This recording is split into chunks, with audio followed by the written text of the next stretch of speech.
Imagine করুন দুইজন ব্যক্তি, দুজনেরই লক্ষ্য একই, সাফল্য। কিন্তু প্রথমজন ভাবছে আমি তখনই শুরু করব যখন সবকিছু পারফেক্ট হবে। সেরা ক্যামেরা, সেরা সেটআপ আর সেরা সময়ের অপেক্ষায় বসে আছে। আর দ্বিতীয়জন তার কাছে যা আছে তা নিয়ে শুরু করে দিয়েছে। জানেন তো শেষ পর্যন্ত কি হয়? ওই পারফেকশন খোঁজা মানুষটা এখনো প্ল্যানিংই করছে, আর দ্বিতীয় মানুষটা প্রতিদিন ভুল করছে, সেই ভুল থেকে শিখছে এবং নিজেকে রোজ একটু একটু করে উন্নত করছে। দিন শেষে দেখা যায় দ্বিতীয়জন সফল হয়ে গেছে, আর প্রথমজন এখনো সেই পারফেক্ট ভাবে শুরু করার অপেক্ষায় বসে আছে। মনে রাখবেন, done is better then perfect.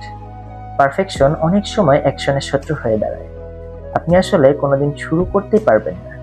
দুনিয়া তাদেরই মনে রাখে না যারা পারফেক্ট হতে চেয়েছিল। দুনিয়া তাদেরই মনে রাখে যারা হাজারো ভুল করার পরেও কাজটা থামিয়ে দেয়।